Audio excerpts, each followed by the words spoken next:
Sertão do Ceará, uma das regiões mais secas do Brasil. O amarelo das pedras soltas na superfície já davam a pista. Centenas de buracos foram perfurados e a comprovação: aqui tem urânio.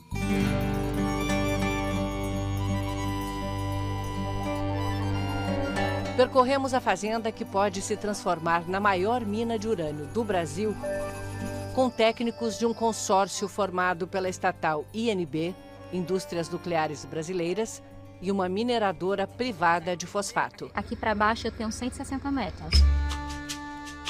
No topo dessa montanha, a mina teria quase 1 quilômetro de largura e 160 metros de profundidade. Mas o urânio não está sozinho nas rochas.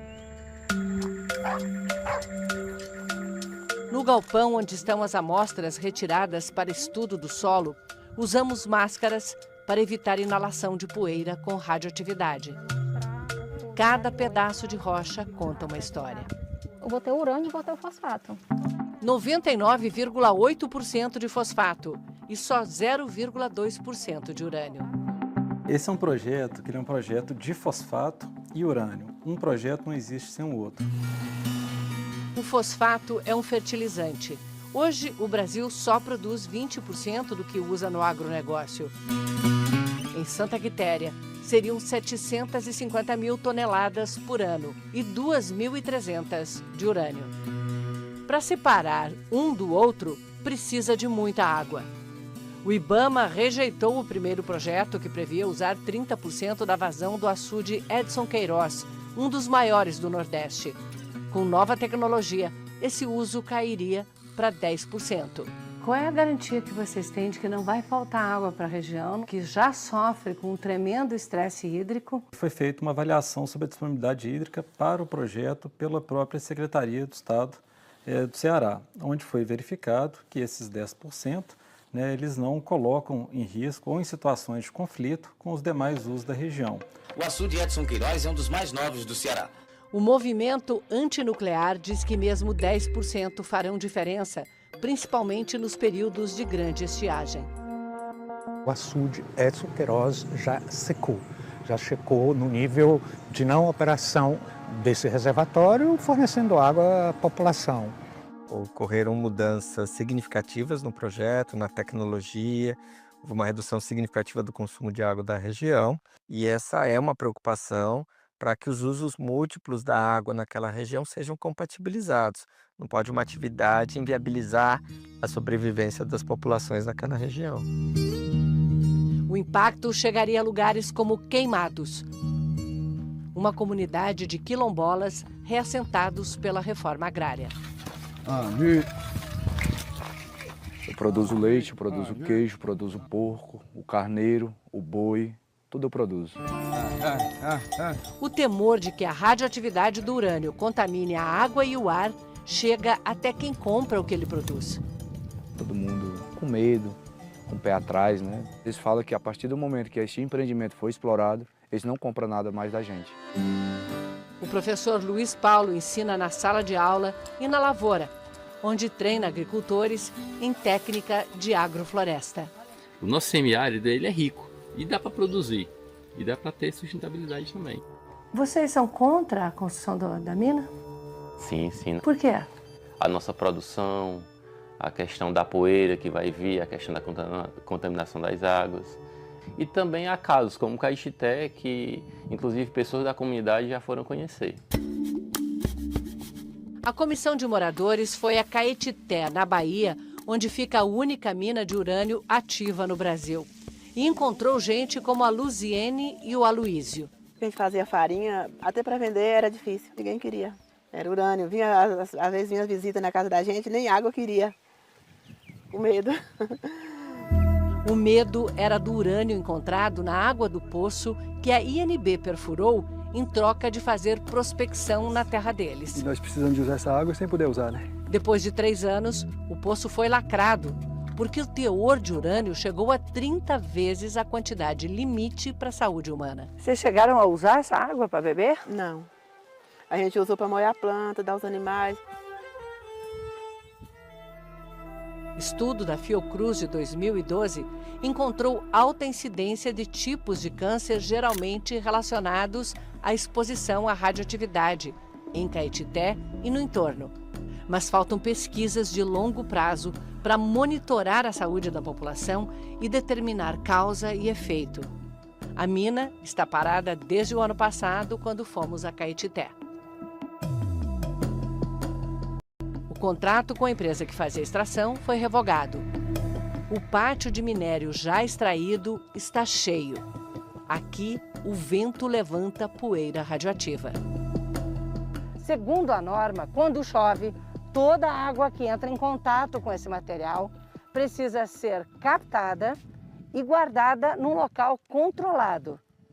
Mas o pátio foi interditado pelo IBAMA porque aqui não há um sistema de drenagem para garantir que essa água não se espalhe. Mesmo quem é contra a exploração argumenta que há maneiras mais seguras de tirar o minério. Todas as questões colocadas pelas populações têm uma técnica disponível pela indústria para, por exemplo, cessar a emissão de poeiras, não contaminar os aquíferos, não contaminar as populações, né, com esse pó radioativo. O IBAMA determinou que os moradores de Santa Quitéria, no Ceará, sejam ouvidos em audiências públicas. O IBAMA vai ser muito criterioso, obviamente por se tratar de uma atividade que demanda uma série de transformações e de riscos ao meio ambiente. A INB argumenta que a mina levaria benefícios para a região. Nós temos que ver o que vai ter de CMS para a cidade. Emprego, por exemplo, muito mais, direto e indireto, mais de 6 mil empregos.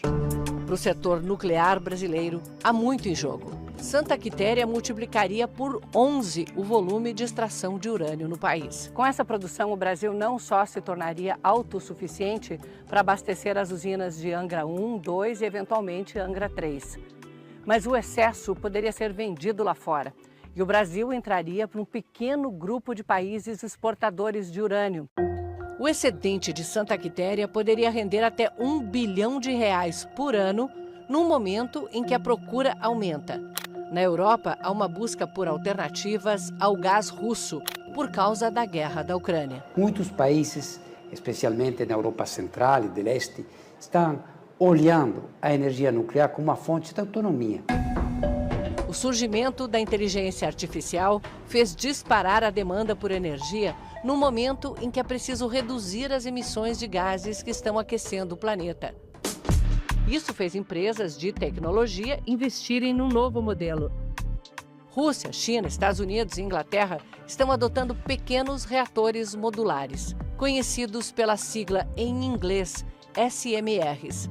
Construídos em série, seriam mais baratos que os convencionais, que são projetados e feitos um a um. O Brasil estuda os SMRs para abastecer de grandes indústrias as cidades com até 1 milhão de habitantes. Nessa necessidade que o mundo terá de dobrar a energia nos próximos 10 anos, a necessidade energética, em consequência do consumo dos data centers e da inteligência artificial, a nuclear terá uma grande importância na nossa cadeia energética nacional. O professor Roberto Scheffer, do painel de cientistas da ONU para Mudanças Climáticas, defende que o Brasil, com seu tamanho e clima, tem melhores alternativas. A energia eólica, a energia solar hoje são tão mais baratas, né? São tão mais simples de operar, que de fato os relatórios do IPCC não veem grande futuro na energia nuclear. Nos Estados Unidos, até o passado da energia está voltando. A central de 3 Mile Island foi palco do maior acidente nuclear do país. Nos anos 70, um dos reatores teve um derretimento parcial e está sepultado em concreto para conter a radioatividade. O segundo reator, desligado há 5 anos, vai ser atualizado para fornecer energia exclusivamente para a Microsoft. Mas esse cenário pode mudar rápido. A empresa chinesa de inteligência artificial DeepSeek, como você viu no Fantástico na semana passada, aponta que a necessidade de energia pode não ser tão grande assim. E o presidente Donald Trump retirou os Estados Unidos do Acordo do Clima, cortou incentivos às energias limpas e anunciou que vai apoiar a exploração de mais petróleo. Drill, baby, drill. Um argumento a favor da energia nuclear aqui é que o Brasil é um dos poucos países que domina todo o ciclo do urânio.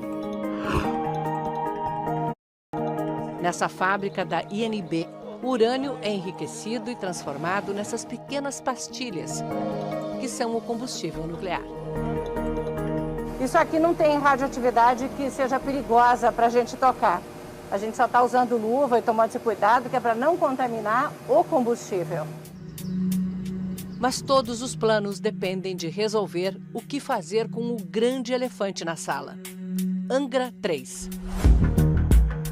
12 bilhões de reais e quase meio século de obra. O que se vê da terceira usina nuclear brasileira é a meia esfera aberta.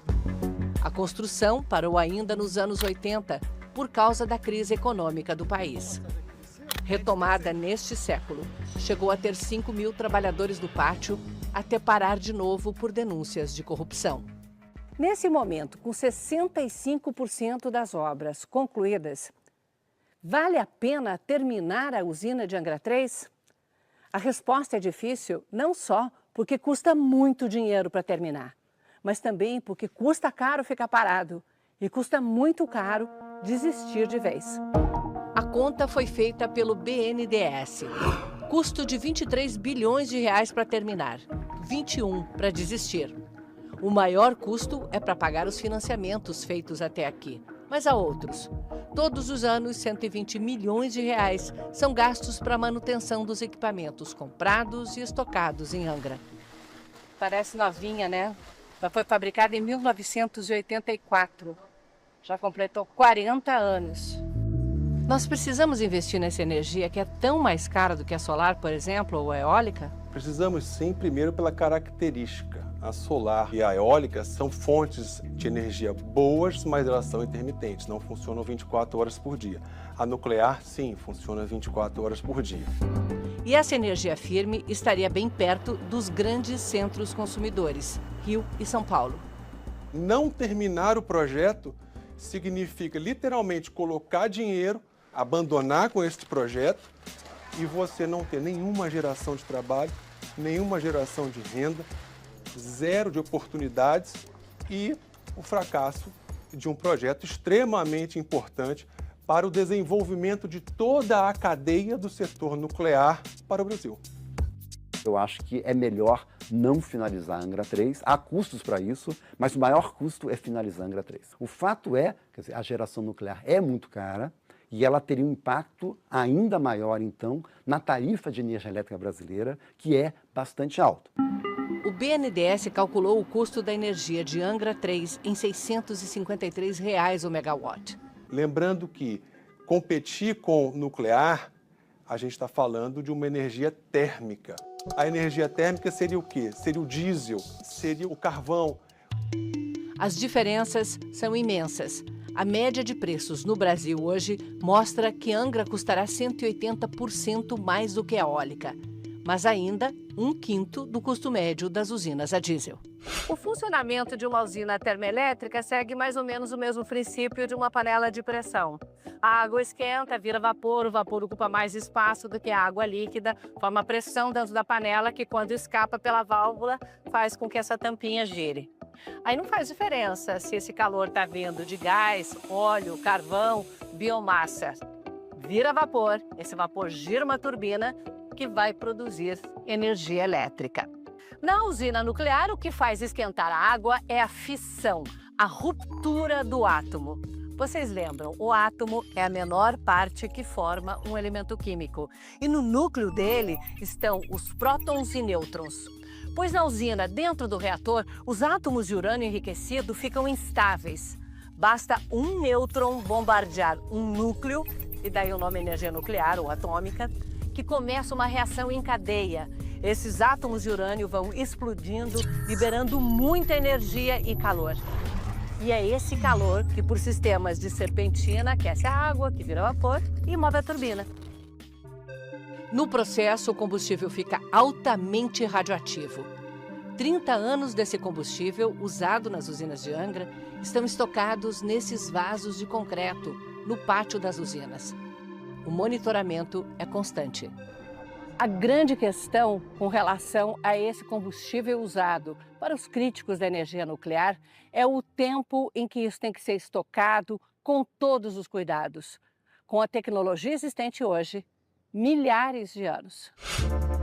A coalizão antinuclear reuniu mais de 500 assinaturas de entidades e até ex-ministros do meio ambiente pedindo ao presidente Lula que abandone o projeto de Angra 3.